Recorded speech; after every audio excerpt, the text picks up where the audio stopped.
The Hyperion drifted silently through the stellar void, its obsidian hull absorbing rather than reflecting the distant starlight. To any observer, the vessel might have appeared primitive, its angular design and visible hull plates a far cry from the sleek biomechanical ships that dominated this sector of space. But appearances, as humanity had learned long ago, could be deceiving. Captain Sarah Chen stood at the bridge's observation window, her weathered hands clasped behind her back, as she watched the distant lights of the Meridian Collective's patrol fleet. The alien vessels moved with an almost organic grace, their crystalline hulls catching and refracting starlight in hypnotic patterns. Beautiful, but deadly, each ship carried enough firepower to reduce a small moon to rubble. "They're scanning us again," Lieutenant Marcus Rivera reported from his sensor station, dark eyes fixed on the holographic display before him. "Seventh time in the last hour. They must really love our primitive drive signature." Sarah allowed herself a small smile. "Let them look. That's why we're here, after all." The bridge crew maintained their positions with practiced efficiency, though Sarah could sense their tension. They were deep in disputed space, far from any UEF support, with only their wits and the Hyperion's experimental systems standing between them and annihilation. The ship's outer hull might appear crude, but beneath that deceptive exterior lay humanity's greatest technological achievement, the quantum fold drive. "Captain," Communications Officer Yuki Tanaka's voice cut through the silence.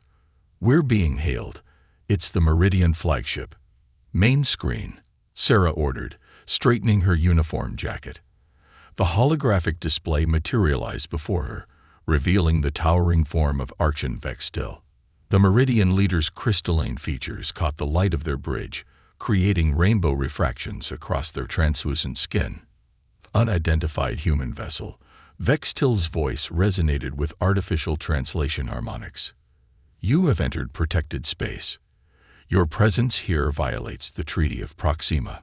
Withdraw immediately." Sarah maintained a carefully neutral expression.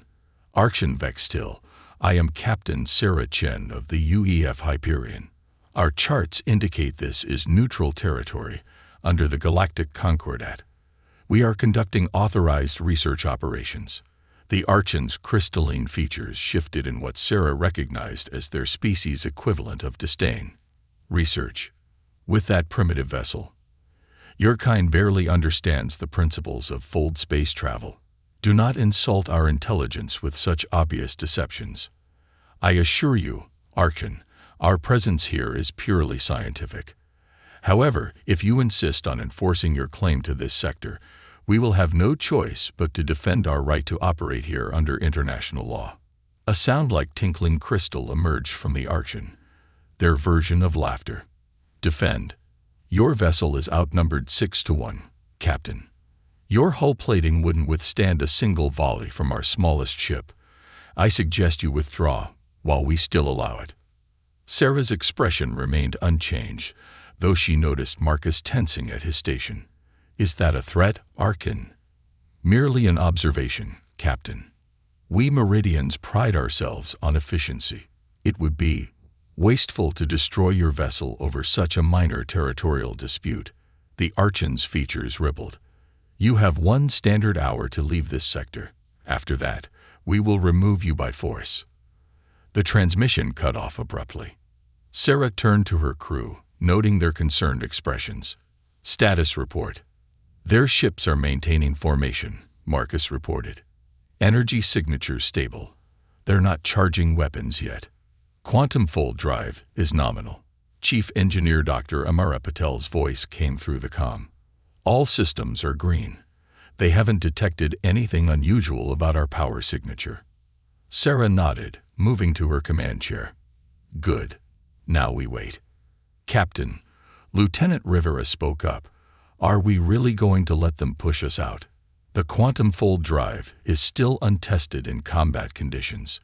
If something goes wrong, that's exactly why we're here, Lieutenant," Sarah replied, her voice firm but quiet. "The Meridians have been expanding unchecked for too long, claiming protected space wherever they please. They think their biocrystal technology makes them invincible, that their understanding of physics is superior to ours. She smiled slightly. It's time they learned that humanity's greatest strength isn't our technology. It's our ability to think beyond conventional limitations. The bridge fell silent as the crew returned to their duties. Through the observation window, the Meridian ships continued their patrol, their crystalline hulls glittering like stars against the void. They were beautiful, Sarah thought, but beauty alone didn't win battles. The real question was whether they could adapt when their assumptions were proven wrong. She checked the chronometer. 53 minutes until the Archon's deadline. 53 minutes to prepare for a confrontation that would either end in humanity's greatest technological triumph or their most spectacular failure. Either way, the Meridians were about to learn a valuable lesson about underestimating their opponents. Sarah Chen had spent her entire career preparing for this moment. Now it was time to show the galaxy exactly what one primitive human ship could do. Deep within the Hyperion's engineering section, Dr. Amara Patel moved through a maze of quantum processors and field generators that definitely weren't listed in the ship's official specifications. The quantum fold drive's core pulsed with a soft blue light, its crystalline matrix, reverse-engineered from salvaged Meridian technology, humming at frequencies just beyond human hearing. Power fluctuation in Sector 7. Her assistant, James Chen, called out from a nearby console. His fingers danced across the holographic interface, adjusting minute variables in the quantum field. Compensating. Amara nodded, checking her own readings. The quantum fold drive was humanity's greatest technological achievement, but it was also their most temperamental. Unlike the Meridian's biocrystal tech, which had evolved over millennia, the Hyperion's systems were cobbled together from theoretical physics and desperate innovation. It shouldn't work at all, but that was precisely why it did. Engineering to bridge. Amara keyed her comm. Captain, we're seeing some unusual patterns in the quantum field. The Meridian scanning might be having an unintended effect. Explain. Sarah's voice came back, tense but controlled. Their scan frequencies are actually enhancing our field strength. It's like... Amara paused, searching for the right words. It's like they're accidentally tuning our engine for us. If we can maintain these conditions, we might be able to achieve better performance than we saw in testing. A moment of silence followed. Can they detect what's happening? Negative. To their sensors, we probably look like we're suffering from power fluctuations, something they'd expect from our primitive technology. The Meridian fleet maintained their position, their crystalline ships forming a loose blockade around the Hyperion. With each passing minute, their scans grew more intensive, probing for weaknesses in what they assumed was inferior human engineering. On the bridge, Marcus Rivera monitored the incoming scan data with growing concern. Captain, they're starting to focus their scans on our hull composition. I think they're plotting targeting solutions. Time to deadline. 17 minutes. Sarah stood from her command chair, moving to the tactical display. The Meridian ships had arranged themselves in a standard combat formation, exactly as their tactical databases had predicted they would. The Meridian's greatest weakness wasn't their technology, but their rigid adherence to proven strategies. Dr. Patel, Sarah called down to engineering. If we had to activate the quantum fold drive under current conditions, what would happen? Under normal circumstances, I'd say we'd risk a cascade failure, Amara replied. But with these enhanced field harmonics, we might be able to do something unprecedented. Define unprecedented. The quantum field is maintaining stability at 127% of tested parameters. If we can sustain this, we could potentially execute multiple simultaneous fold operations. Sarah's eyes narrowed. You mean we could be in more than one place at once?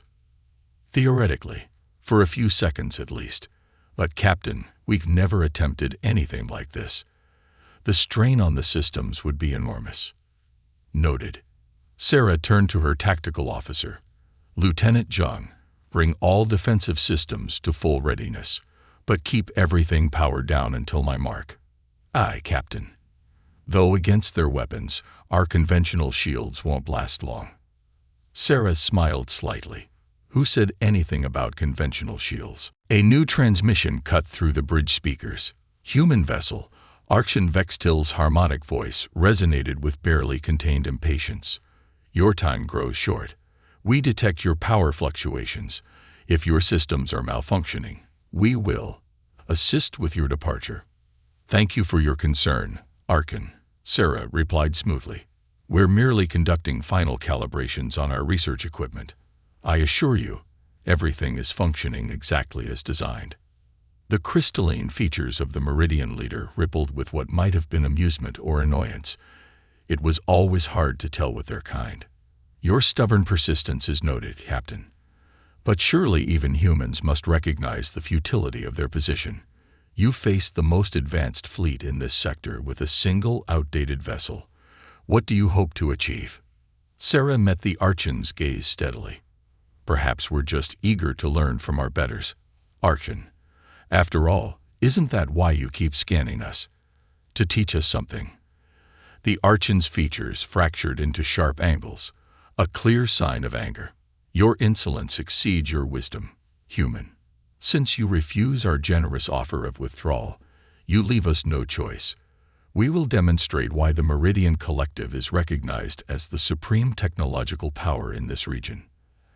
As the transmission cut off, the Meridian ships began to move, their formation tightening as weapon systems hummed to life. Beautiful cascades of energy danced across their crystalline hulls, building to devastating power levels. Multiple target locks, Marcus reported. They're charging main weapons. Time to firing solution. 3 minutes. Sarah returned to her command chair, keying the ship-wide comm. All hands, battle stations. Dr. Patel, begin power-up sequence for the quantum fold drive. Lieutenant Zhang, activate defense grid protocols 7 through 13. Captain, Amara's voice held a note of warning. If we're really doing this, you should know. The enhanced field harmonics we're seeing. They're not just making our system more efficient. They're making it more unpredictable. Whatever happens next, it's going to be interesting. Sarah's lips curved into a tight smile. Good. Because unpredictable is humanity's specialty. Stand by, everyone. Let's show our friends out there why they should have scanned a little more carefully. The Hyperion's supposed power fluctuations intensified, making the ship appear more vulnerable than ever to Meridian sensors. But beneath its unremarkable exterior, systems that defied conventional physics were spinning up to full power. The real question wasn't whether they would work, but whether the Meridians would survive the lesson they were about to learn about human ingenuity. The first Meridian shot came as a brilliant lance of crystalline energy, beautiful enough to make even veteran spacers pause in appreciation. It struck empty space where the Hyperion had been a fraction of a second earlier. Quantum fold successful. Amara's voice was tight with concentration. Field stability at 130% and holding. On the bridge's tactical display, multiple sensor ghosts of the Hyperion appeared and vanished in rapid succession, causing the Meridian targeting systems to cascade with errors. The primitive human vessel was suddenly everywhere and nowhere, its quantum field bending reality in ways that the Meridian's sophisticated but conventional sensors couldn't track. Impossible. Arkshan Vextil's voice crackled through the comm. No human vessel possesses such technology. Your deception will not save you. The Meridian fleet's formation began to break apart as ships attempted to track the Hyperion's multiple quantum signatures. Their crystalline weapons fired repeatedly, filling space with deadly energy that passed harmlessly through quantum echoes. They're trying to adapt their scan patterns, Marcus reported from his station, starting to filter out some of the ghost signatures. Clever bastards learn fast. Sarah nodded, her expression focused. Dr. Patel, initiate sequence Delta. Let's show them what else we can do. In engineering, Amara's fingers flew across her console. The quantum fold drive's core pulsed with increasing intensity as new algorithms took hold. Captain, If we proceed with Delta sequence, we won't be able to maintain this level of field stability for more than 10 minutes. We won't need 10 minutes. Execute. The Hyperion's quantum field suddenly inverted, creating a localized space where physics began to operate in reverse.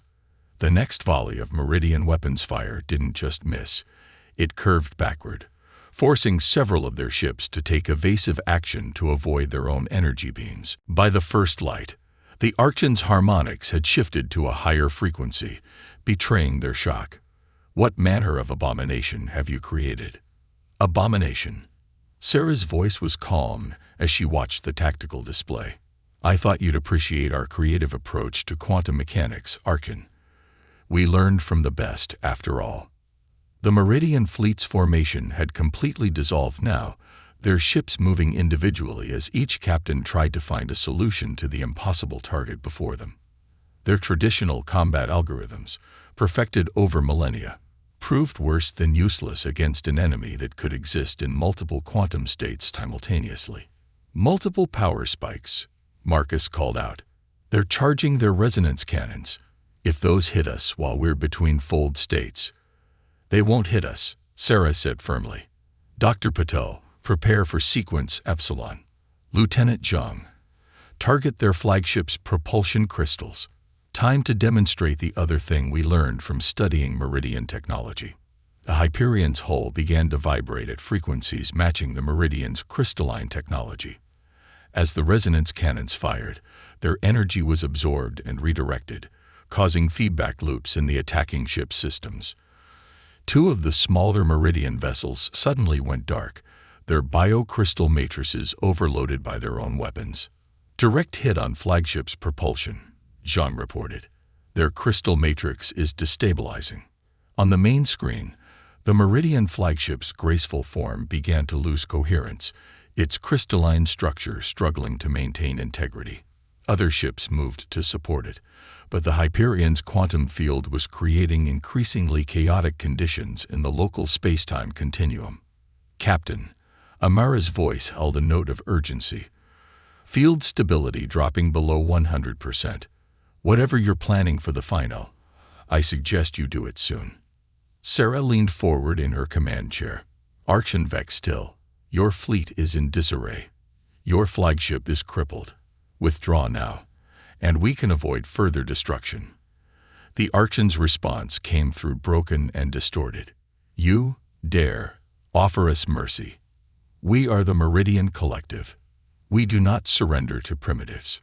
As you wish. Sarah's voice was almost sad. All hands, brace for final sequence. Dr. Patel, initiate Omega Protocol. The quantum fold drive's core went from blue to brilliant white as the Hyperion executed its most dangerous maneuver yet. The ship split into 12 quantum copies, each one perfectly real for a fraction of a second, each targeting a different Meridian vessel. Space itself seemed to cry out as multiple realities briefly coexisted. The Meridian fleet, already struggling with failing systems and quantum chaos, had no defense against an attack coming from literally everywhere at once. Their shields, designed to handle conventional energy weapons, proved useless against localized quantum inversions that bypassed them entirely. When reality snapped back to normal, the Hyperion was alone among the drifting hulks of the once proud Meridian fleet. Their beautiful crystalline ships, now dark and powerless, bore testament to the danger of underestimating the supposedly inferior enemy. Quantum drive returning to nominal, Amara reported, her voice showing both exhaustion and exhilaration. We're lucky that worked. The odds against pulling off all those sequences successfully. Sometimes, Sarah replied quietly, luck favors the desperate. Status of the Meridian crews. Life support appears intact on all vessels, Marcus confirmed. They're just powered down. It'll take them weeks to regenerate their crystal matrices. Sarah stood, straightening her uniform. Open a channel to Archon Vextil's ship. Audio only. I doubt they have power for visual communication. After a moment of static, the Archon's voice came through. All harmonics gone from their speech. Speak, human. "This sector remains neutral space under the Galactic Concordat," Sarah stated firmly. "When your ships are functional again, I trust there will be no further disagreement on this point." A long pause followed. When the Archons spoke again, their tone had changed completely. "Your victory is acknowledged, Captain. We have much to reconsider about our assessment of human capabilities." "Good. Because this primitive vessel was just a prototype, Archon. Remember that the next time you consider dismissing humanity as your technological inferiors." As rescue and recovery operations began, Sarah looked out at the darkened Meridian ships. The battle had been won not just with advanced technology, but with the uniquely human ability to think beyond established limits. In the end, that had made all the difference. 3 days after the battle, the Hyperion maintained its position in the disputed sector. The ship's quantum fold drive had been powered down to minimal levels, its core slowly cooling as Dr. Patel's engineering team worked to repair the strain of their unprecedented tactical maneuvers. Through the bridge's observation window, the Meridian vessels still drifted in their powered-down state, their crystalline hulls now dark and lifeless. "Message from UEF Command," Lieutenant Tanaka announced from her communication station. "Priority 1. Sarah took a deep breath, knowing this moment had been inevitable. "Put it through to my ready room." The holographic display materialized as she entered the small office adjacent to the bridge. Admiral Chen's weathered face appeared, his expression a mixture of pride and concern. "Captain, your after-action report made for some very interesting reading." "Sir, I take full responsibility for." "Save it, Sarah." The Admiral cut her off. "The Hyperion's performance exceeded our highest expectations. The quantum fold drive's capabilities have been proven beyond doubt." He paused, his expression darkening. "But there are complications." Sarah felt her stomach tighten. "The Meridian Collective is responding in force. Long-range sensors have detected 3 battle fleets converging on your position, each one larger than the last. It seems you've gotten their attention." That was the mission, wasn't it? To demonstrate that humanity couldn't be pushed around anymore. The mission was to establish our technological capabilities, not to provoke a war. Admiral Chen's image flickered slightly. "The Collective's High Assembly is calling for retribution. They're claiming we violated multiple treaties by developing quantum technology without their oversight." Sarah's jaw tightened. "They didn't oversee anything. We reverse-engineered their salvage tech and improved upon it. That's not illegal under the Concordat. Legal technicalities won't matter much if they decide to make an example of us." The Admiral leaned closer to the camera. "Sarah, I'm ordering the Hyperion to withdraw. You've proven your point. Don't risk everything we've gained by staying to fight impossible odds." Before Sarah could respond, Marcus's voice came through the comm. "Captain to the bridge. Multiple quantum signatures detected at the sector's edge." "Those fleets weren't supposed to arrive for another 2 days," Sarah muttered, "already moving. Admiral, I'll have to call you back." The bridge was a flurry of activity as she entered. The tactical display showed dozens of new contacts appearing at the edge of their sensor range. The Meridian reinforcements had arrived early, and they had brought significantly more firepower than even the Admiral had warned about. "I count 73 capital ships," Marcus reported, his voice tense, "including 5 dreadnoughts. They're arranged in attack formation Delta 7. Through the observation window, space itself seemed to ripple as the massive Meridian fleet approached. Their ships made the previous squadron look like toys in comparison, each vessel bristling with weapon systems that could reduce planets to ash. "Message from the Meridian flagship," Tanaka announced. "Text only. They're demanding our immediate surrender and—" She paused, swallowing hard. "The transfer of all quantum fold technology to collective oversight." Sarah's mind raced. The Hyperion systems were still recovering from the previous battle. Even at full power, they couldn't hope to take on a fleet of this size. But surrendering humanity's greatest technological achievement to the very people who had dismissed them as primitives. "Dr. Patel," she keyed the comm to engineering. I need options. The quantum fold drive is at 60% capacity. Amara replied immediately. We could manage one, maybe 2 emergency folds to escape. But offensive operations are out of the question until the core stabilizes. Sarah studied the tactical display, watching as the Meridian fleet moved to surround them. Their formation was perfect, leaving no gaps for conventional escape. They had clearly studied the records of the previous battle and adapted their strategy accordingly. Captain, Marcus spoke up, his voice quiet. They're powering up their primary weapons. All of them. The space around the Hyperion began to fill with the crystalline energy signatures of dozens of charging weapon systems. The Meridians weren't taking any chances this time. They intended to overwhelm any possible defense with sheer firepower. Engineering to bridge. Amara's voice carried an odd note that Sarah had never heard before. Captain, I've been analyzing the data from our last battle. The way their scans interacted with our quantum field. I think I see something we missed.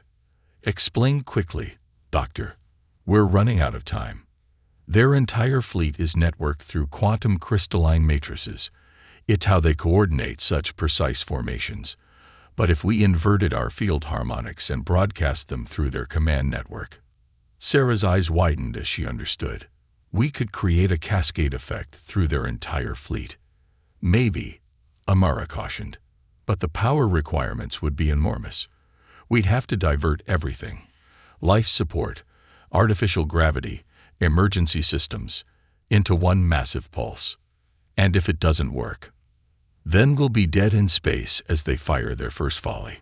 Sarah looked around the bridge, meeting the eyes of each crew member. They had all heard the exchange. All understood the stakes, and all waited for her decision. How long do you need to set it up? 3 minutes, maybe 4. Marcus checked his readings. They'll be in optimal firing range in 5 minutes. Sarah straightened in her command chair. Send a message to the Meridian flagship. Tell them. She smiled slightly. Tell them we'll need 5 minutes to prepare our surrender. The bridge crew moved with quiet efficiency, each person understanding their role in what would either be their greatest victory or their last stand. Through the observation window, the Meridian fleet continued its approach, their crystalline ships forming a sphere of certain death around the lone human vessel. They had tried to teach humanity a lesson about knowing its place in the galaxy. Now it was time for their final exam. The next 5 minutes passed with excruciating slowness. On the Hyperion's bridge, only the soft beeping of monitoring systems and the occasional status update broke the tense silence. Through the observation window, the Meridian fleet had finished positioning itself in a perfect sphere of crystalline destruction around the human vessel. 2 minutes to optimal firing range, Marcus announced quietly. Their weapon signatures are holding steady at maximum charge. Sarah nodded, keeping her expression neutral despite the sweat beading on her forehead. The ship's interior had grown uncomfortably warm as life support power was diverted to Dr. Patel's desperate modifications. Engineering update. Amara's voice came through the comm, slightly breathless in the increasingly thin air. Field inversions are synchronized, ready to broadcast on your mark. They're responding to our surrender message, Tanaka reported. A holographic image materialized on the bridge, revealing not 1 but 5 Meridian Archons, their crystalline features arranged in expressions of cold triumph. Captain Chen, the central Archon, spoke, their harmonic voice reverberating with authority. Your theatrics with our patrol fleet were impressive. But surely you see the futility of your position now. Archon. Sarah stood, maintaining her dignity despite the rising temperature. The Hyperion submits to your authority. We request only that our crew be treated according to the Galactic Concordat's protocols for prisoners of war. The Archon's features rippled in synchronized amusement. Prisoners? Oh no, Captain. Your crew will be studied. We must understand how such primitives manage to adapt our sacred technology. The process may not be comfortable. 60 seconds to firing range, Marcus whispered. Sarah met the Archon's crystalline gaze steadily. There's something you should understand about humans, Archon. something that all your scans and studies and superiority have failed to grasp. And what would that be, Captain? We learn from our mistakes, like the mistake you made when you showed us how your quantum crystalline networks function. Dr. Patel. Now, the Hyperion's quantum fold drive screamed to life one final time. But instead of trying to move the ship, it projected its inverted field harmonics directly into the Meridian Fleet's command network. The effect was instantaneous and catastrophic. The perfectly synchronized weapons systems of 73 Meridian ships suddenly found themselves trying to operate in contradictory quantum states. Crystal matrices designed to channel enormous energies began to resonate at frequencies that turned their greatest strength into a fatal weakness. Multiple cascade failures detected, Marcus called out, his voice rising over the groaning of the Hyperion's overtaxed systems. Their command network is collapsing. On the main screen, the Archon's images began to fragment as their ship's systems turned against them. What? What have you done? The same thing you did, Sarah replied, gripping her chair as the deck plating shuddered beneath her feet. We underestimated our opponents. The difference is, we only did it once. The space around the Hyperion erupted in a spectacular display as dozens of Meridian ships began to lose cohesion. Their crystalline hulls, no longer able to maintain structural integrity, started breaking apart. Emergency systems ejected crew pods by the hundreds as the mighty fleet disintegrated. Engineering to bridge. Amara's voice was nearly lost in the sound of straining machinery. The quantum core is reaching critical levels. We need to power down now, or we'll tear ourselves apart. Belay that, Sarah ordered. We have to maintain the field until their entire network fails, if even one ship remains connected. The bridge lights flickered and died as the last of the Hyperion's power was channeled into the quantum pulse. In the darkness, illuminated only by the destruction of the Meridian fleet, Sarah felt her crew's determination. They had come too far to stop now. The final explosion lit up the sector like a newborn sun. When the light faded, the Hyperion drifted in a field of crystalline debris, emergency power slowly returning to its essential systems. Around them, thousands of Meridian escape pods transmitted surrender signals. Status report, Sarah called out, her voice hoarse in the thin air. Quantum fold drive is completely burned out, Amara reported from engineering. We'll be lucky if we can manage basic propulsion, but we're alive. The Meridian fleet is gone, Marcus added with a touch of awe. All capital ships destroyed or disabled, reading over 15,000 survivors in escape pods. Sarah sank back in her chair, feeling the weight of the moment. Send a message to Admiral Chen. Tell him. She looked out at the field of debris that had once been the pride of the Meridian Collective. Tell him the sector is secure, and then begin rescue operations for the survivors. The next few weeks would be challenging. The Meridian Collective would have to face the fact that their technological supremacy was no longer absolute. The galaxy's balance of power had shifted in ways that would take years to fully understand. But for now, one truth was clear. Humanity had earned its place among the stars. Captain, Tanaka spoke up from her station. We're receiving transmissions from the escape pods, the Archons. She paused, checking her readings. They're requesting a formal parley. Under the Articles of Surrender. Sarah smiled slightly. Tell them we accept, and inform them that our first topic of discussion will be a reassessment of what constitutes protected space. As the Hyperion's crew began the monumental task of coordinating rescue operations, Sarah reflected on how quickly things had changed. The Meridians had sought to teach humanity a lesson about its place in the cosmic order. Instead, they had learned one themselves. True advancement came not from technological superiority, but from the willingness to think beyond established limits. The quantum fold drive was destroyed, but its legacy would live on. Humanity had proven it could not only match but exceed the achievements of far older civilizations, and they had done it not through arrogance or overwhelming force, but through innovation, determination, and the uniquely human ability to turn disadvantage into opportunity. As the first shuttle of rescued Meridian crew members docked with the Hyperion, Sarah knew that this was more than just a victory in battle. It was the beginning of a new era in galactic relations, one where humanity would be recognized not as primitives to be dismissed, but as equals to be respected. The stars seemed a little brighter now, full of possibilities that even the Meridians had never imagined. And somewhere out there, other civilizations were about to learn what the collective had discovered the hard way. Never underestimate a species that turns impossible into hasn't been tried yet.